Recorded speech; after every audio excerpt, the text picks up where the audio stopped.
All right, you're back, Posh Top TV.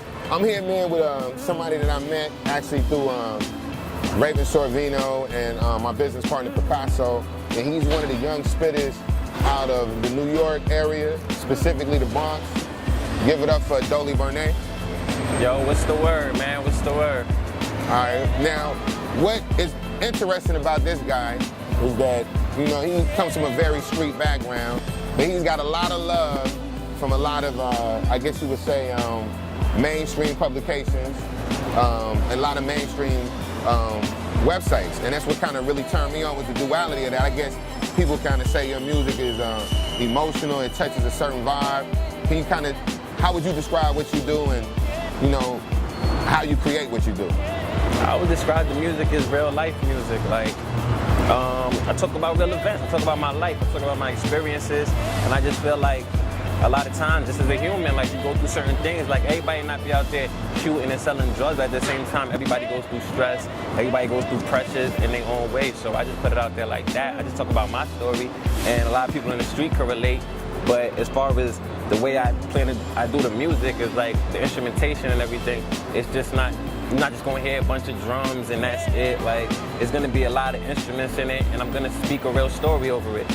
So that's basically how I do it, and that's why a lot of people reach out, because they're like, yo, you're really into the music. It's not just me trying to be like, yo, I'm street, so I have to rap. It's like I'm rap. I want to rap, but I just happen to be from the streets. So I just gotta tell my story how I best know to do it. And it's dope because the music really conveys that. You know, P had put me on to it, and he was like, yo, this is my favorite rapper from New York. You really gotta listen to him. And it's like, you know, you, Max O'Crane, it's a whole new crop of new rappers out right now that I feel that even though their music is really street, they've been embraced, but for lack of a term, by hipsters.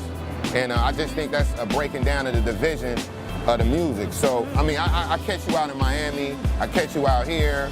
You definitely all over the place. As being somebody from New York, does that influence your music? Do you feel like by going to these different places, you kind of incorporate some of the lifestyle back into your music, or it's just travel to you?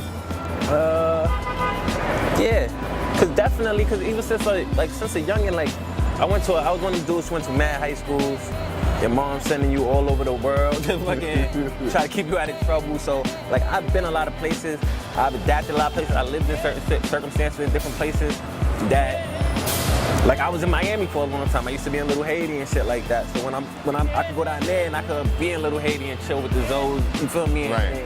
And be able to relate and know that I was down here doing the same things as them at a point in time. So It's like, I could talk about that in my music. A lot of niggas in New York, not gonna be able to talk about that, you feel me? Right. Like when that lean shit, like I don't drink lean no more, but when I was heavy on the lean shit, I was never in New York drinking lean, you feel me? I was down south, and that shit was heavy down there, and it was just like, yo, this shit tastes dumb good, you feel me? Like, it wasn't because of the music I did that, it was because I was really there, and that's what they was drinking, and this is like in 2009, 2008. Right. So it's like, so when I was rapping about that shit, in 2009, 2008, people in New York were like, what the fuck you talking about? And I'm like, yo, y'all don't get it yet. Y'all haven't tasted this drink. Like, yo, y'all don't get it. So, yeah, definitely traveling.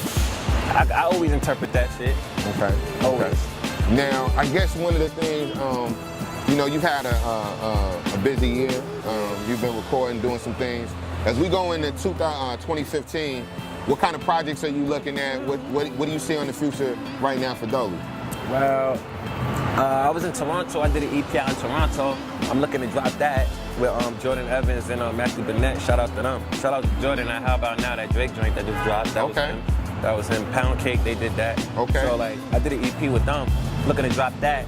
My full EP is in the works right now. I'd say it's about like 70% done, so I'm gonna drop that. A lot of visuals.